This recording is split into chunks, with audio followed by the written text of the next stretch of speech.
Fala galera, eu sou o professor Victor Testes e esse é o episódio 6 do nosso 20 Atualizar. E hoje a gente tem muita coisa para falar sobre política. Hoje basicamente vai ser política do início ao fim. A gente vai falar do Lula, a gente vai falar do Biden, a gente vai falar do Nicolás Maduro, a gente vai falar até do Michel Temer, ex-presidente. Então tem muita informação política. Mas antes da gente começar com esse quantitativo enorme de informações, eu vou pedir para você fazer o quê? O que eu sempre peço, você vai curtir, compartilhar, comentar, deixar o teu like, se inscrever no canal, porque aqui a gente te entrega um conteúdo de qualidade para que você possa sair daqui uma pessoa mais informada e que com certeza também vai te ajudar a gabaritar as questões no teu vestibular, tá certo? Produção, pode subir a vinheta e vamos nessa!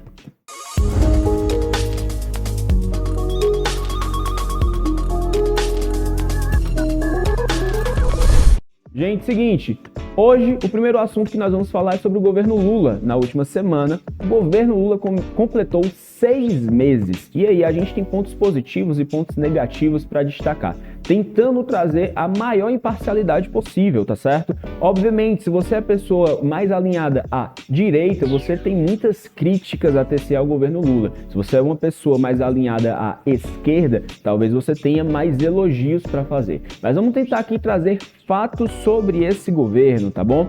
Seguinte, governo Lula teve aí a PEC fura-teto. Professor, como assim PEC fura-teto, né? A PEC fura-teto ela vai ser voltada para que você possa exceder o teto de gastos, justamente para que o então presidente Lula possa cumprir algumas promessas de campanha. Com até então o teto de gastos que estava estabelecido, algumas promessas ficariam inviáveis. Então, por conta disso, foi criada a chamada PEC fura-teto, onde vai viabilizar um novo orçamento, uma verba a mais, para que o presidente possa cumprir com as suas promessas de campanha. A partir daí, obviamente, você vai ter uma ala que vai ser a favor disso, já que essa verba supostamente vai ser destinada, né, para as questões mais sociais, para a população de baixa renda, mas tem outras pessoas que já vão estabelecer críticas por conta de você ultrapassar o orçamento que estava previsto. Outro ponto importante do governo Lula foi a recriação de ministérios. Inclusive, ele vai sair de 23 ministérios, que era o que existia no governo Bolsonaro, para 37 ministérios.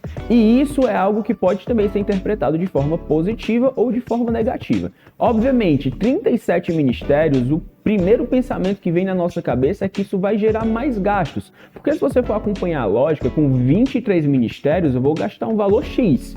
Com 37 ministérios eu vou ter mais pastas, eu vou ter mais demandas e muito provavelmente isso vai pedir que você tenha um maior orçamento. O fato é que, até então, não existe um orçamento maior para os 37 ministérios. A expectativa é que, inclusive, não tenha esse aumento. Basicamente, o que se espera é que o orçamento que já era previsto seja diluído para os 37 ministérios. A gente tem que ver se, na prática, essa conta vai bater. Porque se a gente for trabalhar com um parâmetro real, vamos pensar aqui, se você tem 2 filhos, você gasta um valor. Se você tem 5 filhos, esse valor ele vai aumentar. A mesma lógica, se você for pegar os ministérios, 23 ministérios, você vai gastar um valor X.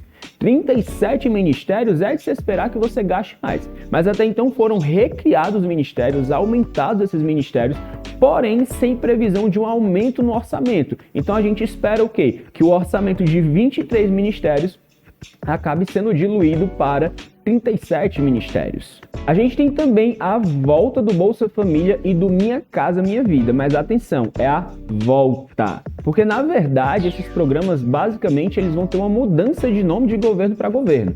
No período do governo Bolsonaro, o Minha Casa Minha Vida, ele estava se chamando Casa Verde e Amarela, mas era um programa habitacional que seguia na mesma linha. E o Bolsa Família, até então, estava sendo chamado de Auxílio Brasil, mas era um programa basicamente com o mesmo segmento de assistencialismo para famílias de baixa renda. Então, com o governo Lula no poder novamente, você vai trocar o nome. O que era Casa Verde e Amarela no governo Bolsonaro passa a se chamar agora o meu projeto Minha Casa Minha Vida, tá certo? E o que era Auxílio Brasil no governo Bolsonaro vai se tornar agora o Bolsa Família que você já conhece, tá certo? Então aí você tá tendo uma mudança de nome. Acho que é muito porricha de político em si, né? Eles têm essa questão de querer levantar um projeto próprio, mas ambos são projetos que seguem no mesmo parâmetro, na mesma linha. Um projeto habitacional e um projeto de complementação de quê? Projeto de complementação de renda, tá bom? Então o Lula ele tá vindo com esses projetos aí, inclusive o Bolsa Família no mês de junho pagou uma média de R$ 705, um valor recorde aí para esse projeto, tá bom? Então a gente está tendo a volta desses projetos que tem o selo do governo Lula, que inclusive já existiam em outros mandatos que ele estabeleceu, tá bom? Outro ponto importante é a faixa de isenção do imposto de renda. Só quando fala de imposto de renda eu começo a me tremer todinho, porque pensa um negócio que me dá raiva.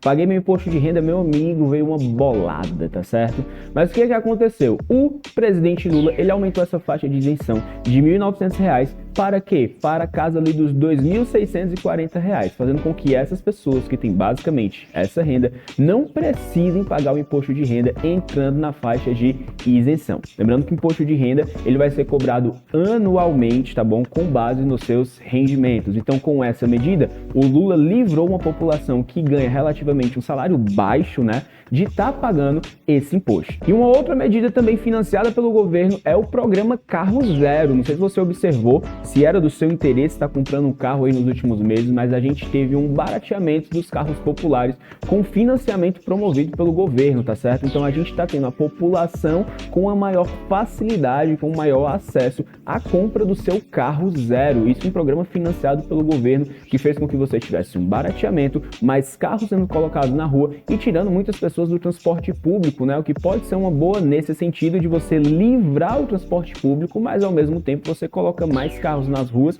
e aí você pode trabalhar com vários outros problemas, né? Como aquecimento global, liberação de CO2, o trânsito, dentre outros aspectos, tá bom? Outro ponto de destaque vão ser as viagens que o presidente fez e também outros presidentes que viajaram para cá para falar com o nosso então presidente Lula, tá bom? Você deve lembrar, por exemplo, que o Lula recebeu o Nicolás Maduro, o presidente venezuelano, viajou para o Brasil, primeira vez que isso estava ocorrendo aí nos últimos anos, tá certo?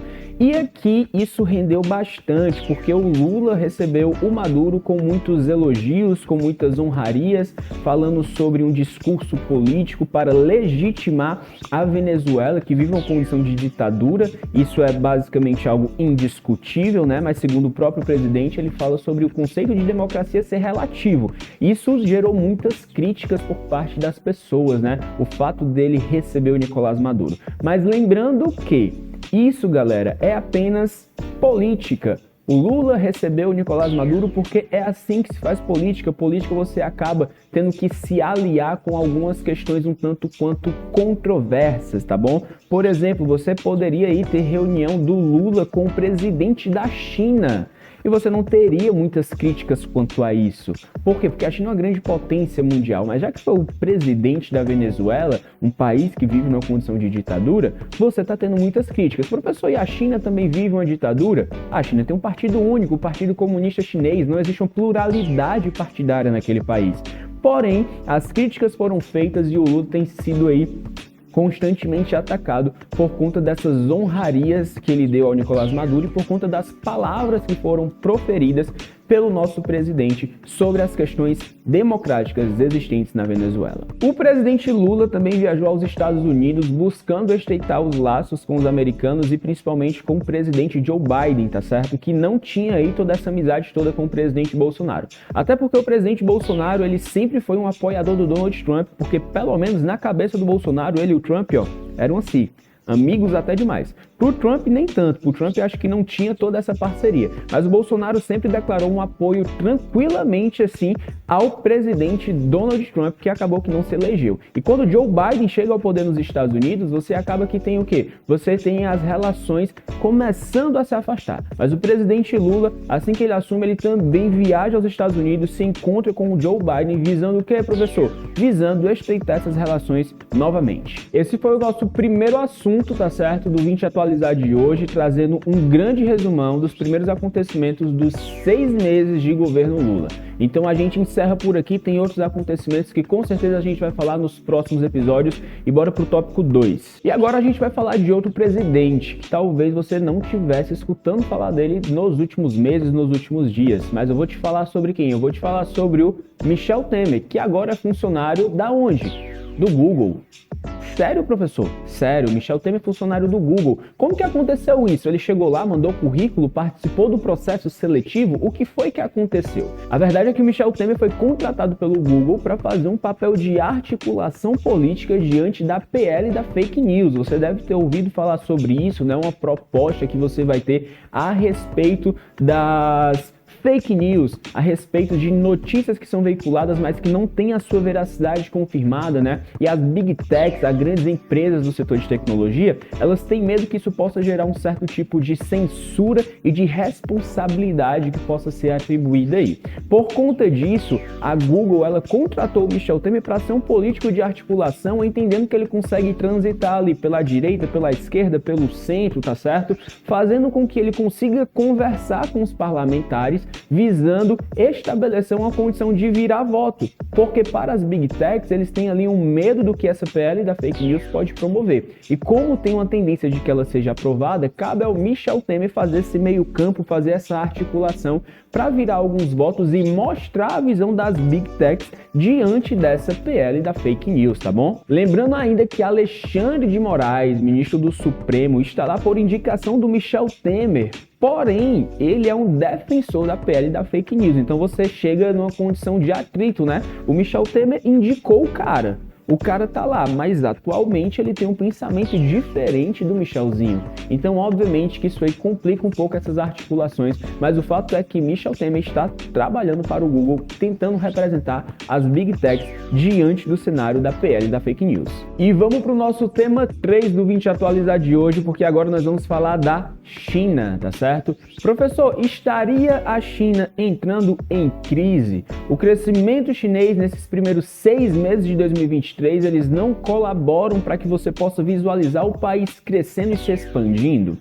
Calma lá que eu vou te explicar tudo isso. A verdade é que nós já sabemos que a China, economicamente falando, seria aí a segunda maior potência mundial, atrás apenas dos Estados Unidos, mas os economistas afirmam que a economia da China vai ultrapassar a americana até o início de 2030, tá certo? Porém, a expansão chinesa, ela teria um momento de aumento nesse ano de 2023, depois de um período de pandemia, né? Até porque a China, ela foi um país que estendeu muito ali o período de lockdown. Por exemplo, até o ano de 2022, você tinha cidades chinesas que estavam estabelecendo lockdown, enquanto o mundo já estava numa condição de abertura completa, ou se não completa, bem dizer, praticamente completa, né? Mas a China ainda enfrentava situações de lockdown, inclusive manifestações populares contra esses lockdowns. O fato é que esse lockdown que foi estabelecido de forma muito extensiva lá na China gerou incerteza da população. E a população chinesa não está consumindo tanto quanto era esperado. A produção industrial chinesa não está de acordo com o esperado. As exportações chinesas não estão como era o esperado. E tudo isso tem gerado uma grande incerteza do crescimento chinês por conta do quê? De uma insegurança. Será que nós vamos ter outro lockdown? A gente tem casos de cidades da China, galera, onde você começou a ter casos de gripe e as cidades fecharam. Então, existe uma incerteza quanto ao futuro da China e os consumidores chineses, a população chinesa, fica nessa dúvida e por isso mesmo eles estão gastando menos. Então, a China, obviamente, tá, galera, ainda ocupa esse posto de segunda maior potência do mundo e vai permanecer nesse posto, mas o fato é que existia uma expectativa para que a economia chinesa crescesse, mas essa expectativa não está sendo concretizada na prática, tá bom? Tem se encontrado dificuldades para o crescimento da economia chinesa nesses primeiros 6 meses. Lembrando, inclusive, que o crescimento da economia chinesa é muito referente à criação das ZEE, Zonas Econômicas Especiais, que são zonas basicamente localizadas no litoral da China, onde eles recebem indústrias e empresas estrangeiras voltadas principalmente para a exportação. Esse é o foco da minha zona econômica especial. Porém, essa exportação que deveria também estar aumentando não está com o mesmo parâmetro que era esperado. Então, a economia da China não está tão bem, não está essas coisas todas como era aquilo que estava previsto. A gente tem mais 6 meses para observar o que é que o país asiático vai estar fazendo para sair dessa crise, ou pelo menos para não entrar a fundo nela, tá bom? E o nosso último assunto de hoje, assunto 4, nós vamos falar sobre a França. Professor, eu vi muita notícia de manifestação na França, de quebra-quebra, de incêndio, de ataque a prédio público, ataque a shopping. mas eu não peguei muito bem o contexto, por que estava tendo toda essa manifestação, por que estava existindo toda essa comoção. Então a questão é o seguinte, o que ocorre na França é derivado da morte de um adolescente de 17 anos chamado Nahel, de origem da Argélia, tá bom? Os policiais abordaram Nahel, que dirigia um carro, pediram para ele parar, e ele teria acelerado, percorrendo uma faixa exclusiva para ônibus. Diante disso, um policial teria atirado no jovem, promovendo a sua morte, que até então foi colocado como um assassinato a sangue frio, sem uma justificativa confirmada necessariamente, porque essas informações são apenas informações prévias sobre o caso. Isso gerou uma série de manifestações aonde? Lá na França, no subúrbio de Paris, tá certo? Por quê? Porque eles acham que essa situação não corresponde, na verdade, a uma infração cometida pelo jovem, mas na verdade corresponde a uma ação de preconceito e de xenofobia promovido pelos policiais franceses. Porque se você for atrás das informações sobre o jovem, ele estava matriculado na escola, ele iria se formar para se tornar eletricista no seu curso técnico, tá certo? Ele era bem visto pela vizinhança, era filho único de uma mãe que ajudava em casa. Esses são os relatos que a gente tem de pessoas próximas ao jovem. Já para a justiça, existem informações de que ele era conhecido por não respeitar as regras. Então a gente tem duas versões aí, né? O fato é que a França, galera, já é um país conhecido muito pela xenofobia, por manifestações xenofóbicas, né? E caso você não saiba o que é xenofobia, a palavra xenofobia, se você for na sua origem, significa medo, aversão ao que vem de fora, aversão ao estrangeiro. E Nahel, sendo um jovem de origem da Argélia, pode, na verdade, ter sido vítima de um ato de xenofobia, né? De um abuso de poder promovido por esses policiais. Isso desencadeou uma série de protestos no país francês. Por quê, professor? Porque não é a primeira vez que isso ocorre. A gente tem vários casos na França voltados para a xenofobia. Porque a França, galera, colonizou ali muitos países africanos. Então, muitos países dentro da África falam internamente qual língua? Falam francês. E na África, quando eles saem, eles buscam melhores condições de vida. Eles buscam entrar na Europa porque seria um continente referência de boa condição de vida, né, de um IDH mais elevado. Então, eu tenho muitas famílias que se deslocam saindo da África buscando conquistar a sua vida na Europa. É o caso, por exemplo, da família do Nahel, que tem uma origem da Argélia. E isso é um fato preponderante para você considerar que, será que os policiais estavam agindo por conta de uma desobediência do jovem de 17 anos? Ou será que os policiais agiram com um abuso de poder com base numa questão xenofóbica pelo fato de reconhecer que aquele jovem ele tinha uma outra origem? Os fatos eles ainda estão sendo apurados, tá certo? As verdades ainda estão sendo ditas e obviamente que você tem entendimento de dois lados.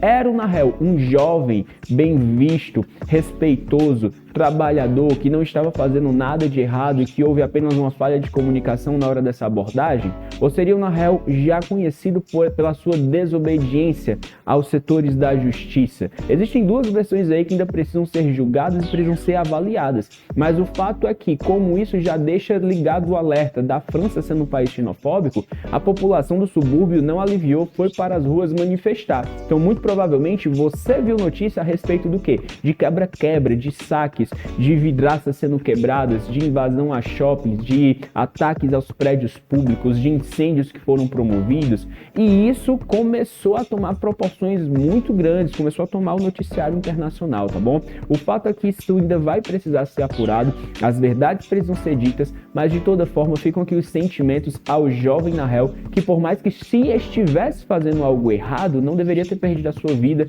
por conta dessa situação, tá bom? Galera, esse foi o nosso 20 atualizado de hoje. Eu espero ter contribuído para você entender um pouco mais sobre o mundo, sobre a política, tá certo? Já que a gente tem muitos fatos que foram levantados aí, principalmente sobre a nossa política interna. Pode ter certeza que a gente vai estar te atualizando nas próximas semanas a respeito dos conhecimentos do Brasil e do mundo.